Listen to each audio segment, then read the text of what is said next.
Welcome to the Church 2060 podcast, where we talk about all things church, where we've been, what we've learned, and where we're going. I'm Mike Brewer.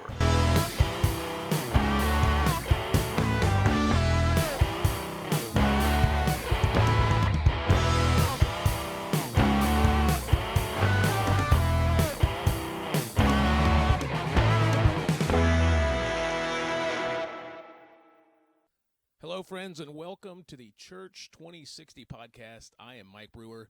This is the pod of all things church, where we've been, what we've learned, and where we're going. This is episode number 1, and thank you for listening. Guys, the number one question I've gotten since I released the trailer for the Church 2060 podcast is, Mike, why did you choose the title Church 2060? What does it mean? Where are you going with this podcast that you're not even sure that anybody will listen to? Well, I'm going to answer that question in today's episode of this podcast, and I want you to know exactly where I'm coming from and why, because I think it's important to the church. I think it's important to the mission that we're on, that we have these discussions and talk about this and work our way forward from where we've been. So stick with me. We are going to answer that question today, but first I want to tell you a little bit about myself, my story, where I've been, and what's brought me to this point to where I feel like I need to start a podcast called the Church 2060 podcast, a podcast about the church, past, present, and future. So let's travel back in time a little bit, and I'm going to go back to where I was about 12 years old. I was in church, and I was in a charismatic church, and I want to thank my mom for just a second, because during hard parts in our family history, she made sure that my brother and I were in church all the time. And when I say all the time, I mean Sunday morning, Sunday night, Wednesday night, youth group on Thursday, and for a long time we cleaned the church on Saturday morning. So when I say all the time, you might be able to relate if you grew up in a Pentecostal church, charismatic church, or Baptist church. That was the schedule. That's what we lived with, and we liked it that way. I was about 12 years old in this church, and it was a charismatic church. And in my mind, I didn't understand why it was so chaotic. Why in the world was there so much loud singing? Why in the world was there so many people speaking in tongues so loud? It almost seemed like there was a competition going on. If you've ever been in a dueling piano bar, that's what I felt like sometimes in this church, because I would hear one person on one side as loud as they could, one person on another as loud as they could, and music as loud as we could, or someone preaching, and I thought, what is going on? So that was a challenge for me. But one day I went up for prayer, and if you've ever been in a church like this, you know the scene. There's a line of people across the front, right? And then there's a pastor, and he's praying for people one at a time. He was far from me at this point. So I'm standing there praying, and I didn't, like I said, I didn't understand the situation, understand where I was. But I remember God revealing himself to me that day. Now, remember, I'm a 12-year-old guy, right? So I'm a dude, and all the things that come with that. I'm 12, but I think I'm 17, right? In my mind, I'm 17. So, number one, it was a lot for me just to go up there. And number two, my reaction to God revealing himself to me was not becoming of a dude who thought he was older than he was. So I'm praying, and I feel God reveal himself to me, and I started crying like a little kid. And I couldn't control it, but I felt God's presence, and I didn't care either. And I remember in the midst of what seemed like chaos to me, God saying, listen, I know what's going on around you. Don't worry about that. I'm here. And I walked away from that moment realizing that all that other stuff didn't matter. What I didn't understand didn't matter. Only God mattered. And I knew God was real, and I believed because God revealed himself to me. Now, it took a long time after that for me to get things like theology straight, to fully understand the gospel. But the truth was, in that moment, on that day, I was a child of God. I accepted God. There was no, I believe, kinda, or I don't believe, but maybe. It was, I believe because I know, because God revealed himself to me. Now, going forward from that moment, always a firm believer, I had to work things out for myself as far as my theology, understanding the gospel, and that was good and that was bad, because in that church situation, there were often turnover in the pastor position. Some left because they found better opportunities. Some left because immoral situations where they had to move on. So as time went on, I tried to figure things out for myself. And eventually the church closed its doors, and I moved on. And I kind of walked away from church for a while, too. I didn't really walk away from God, but I walked away from the church because that situation had been so rough, that church life, watching the church fold, seeing people upset, seeing tears from people who'd been hurt by pastors, it wasn't something I wanted to be involved with anymore. But I always had the call. I always had the urge. Now, when I say I had the call, I knew from that early age also that God wanted me to be in ministry. The problem was I didn't know what that looked like. I certainly didn't want it to look like what I had seen already, because what I had seen already was high turnover, moral failings at the highest levels, and people hurt, and people not able to continue in their faith because of what a pastor had done to them. So there was this extreme unhealthy situation, and I didn't want any part of it. So going forward, I got married. My wife and I adopted her 3 children, and we went to some churches.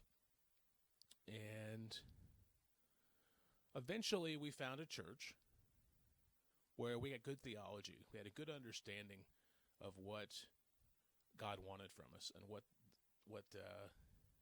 grace was. And that was also the church where there was a visiting pastor one Sunday, and he said, "Hey, I'm planning a church in the area." And he preached a sermon about how a church should be a lighthouse, not a country club. And that's really all I remember about the message, but I remember during that message, God spoke to me again, and God said, "Go talk to him and do what he tells you." And I did. And I had a very interesting encounter with this guy. I walked up to him at this table where he had all his church planting info set up, introduced myself, and I said, "Hey, I want to help out any way I can. Just let me know." And he pulled out this card, and on the card it said there's 3 ways to help. You can partner with us in prayer.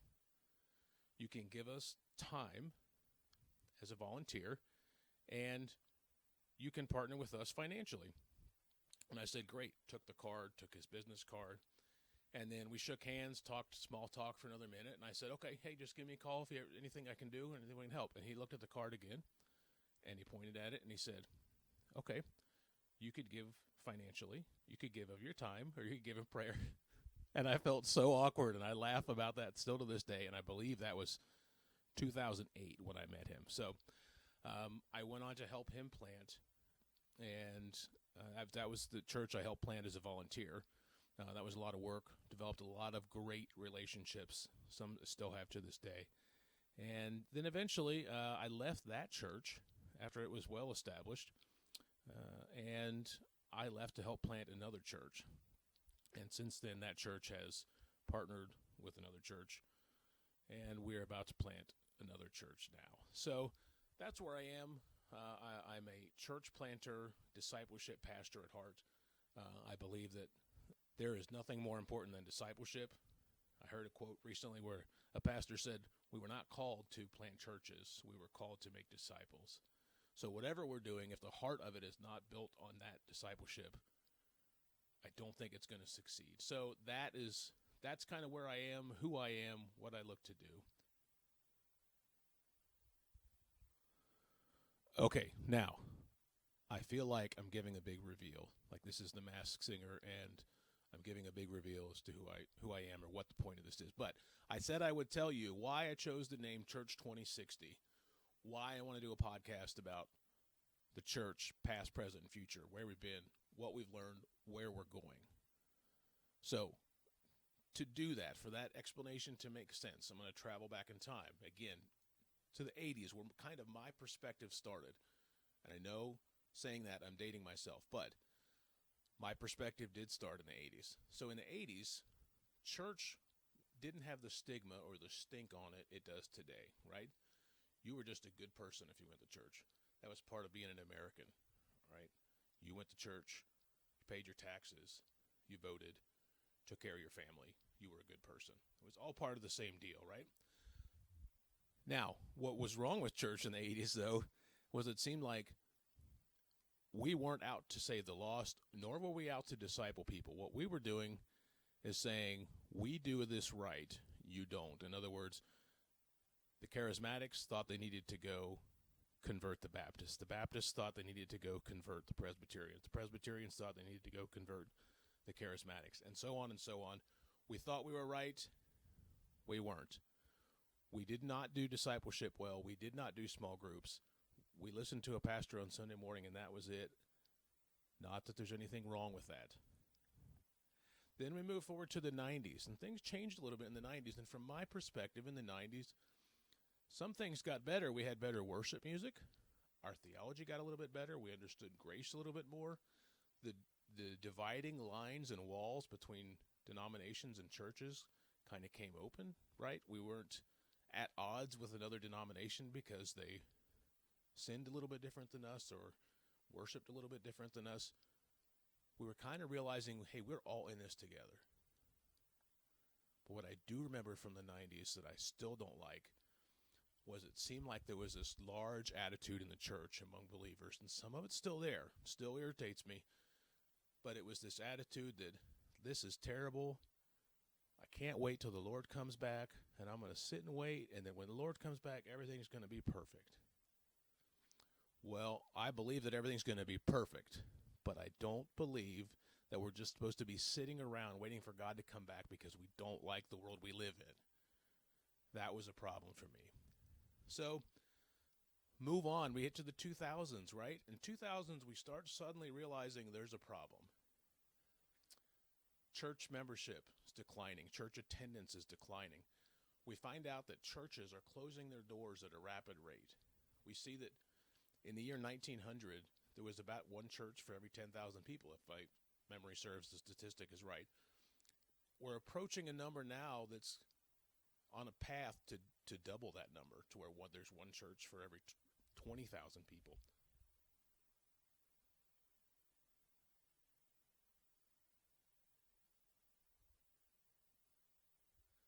Then we start to see the small group movement really take hold. Also, we start to see the church planting movement really start to take hold. The era of the megachurch is big. We're seeing big churches out west. We're seeing large churches with superstar pastors. You know, the celebrity pastor that everyone wants to look like. They want the same hair, same skinny jeans, same glasses. You start to see this breakout of what seems to be good and healthy, and we hope at the time that the model's right and it's working. 2010s roll around, we start to see the model continue, right? We keep doing the same thing over and over again, but the problem is we're not getting the same result.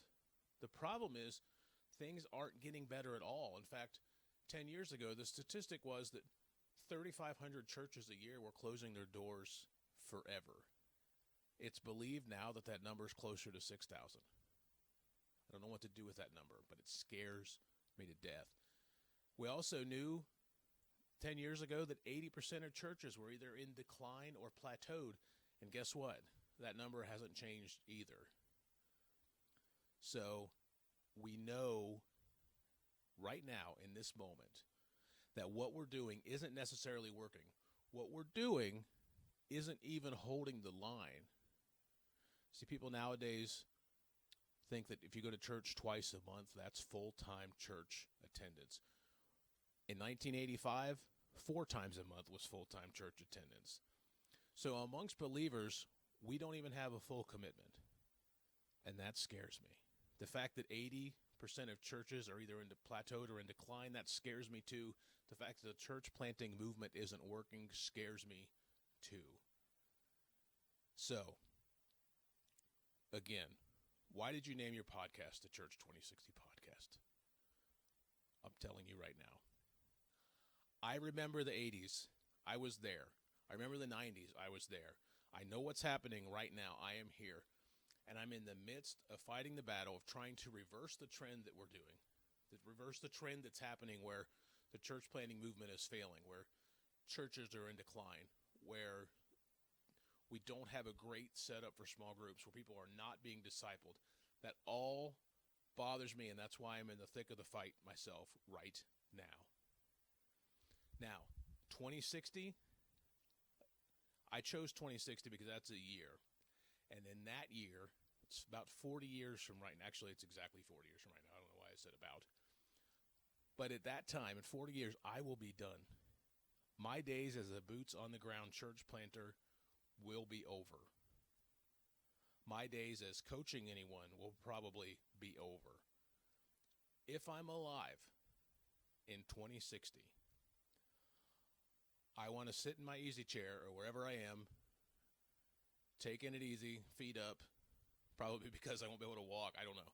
But I want to look back at the last 40 years of my life and say that I saw a trend that was different from the trend I saw starting in the 80s. I want to be able to say that what we did challenged the culture, that what we did challenged the status quo in the church, and what we did engaged the culture that we were in, and we stopped the bleeding, we stopped churches from being in decline, and the church planting effort that we started made a dent in what we were doing. Now, I understand someone will always come up to me and say, but Mike, Scripture says that the gates of hell will not prevail up against and stand against this church. The church of God will be here forever. And you know what? You're right. It sure will. But that doesn't mean we can sit on our hands. If you look in the book of Acts, Paul never stopped to sit on his hands. Even when he was in jail, he was writing letters to churches to edify those churches and give instruction. So listen, this conversation needs to be had. I will have this conversation on my own. I will bring in other pastors and other church planters and have this conversation. But I tell you one thing. Some people say it's the definition of insanity, but when you look it up in the Webster's dictionary, it's not the same thing. But when you keep doing the same thing over and over again and it's failing and you expect a different result, I'll say one of two things. One, you either don't want to know what the truth is, or you don't want to make the right changes to do what you have to do, or you are unwilling to listen to what God is telling you about the future. I do not want to look back when I'm 80 years old and say, I didn't learn, I didn't listen, I didn't pray, I didn't follow God's instruction, I didn't want to change, I wanted to do things the way that the celebrity pastors did, I wanted to use the old model, it looked great to me, it looked sexy, that's where I wanted to be, and I failed. I don't know about you, but that sounds awful to me.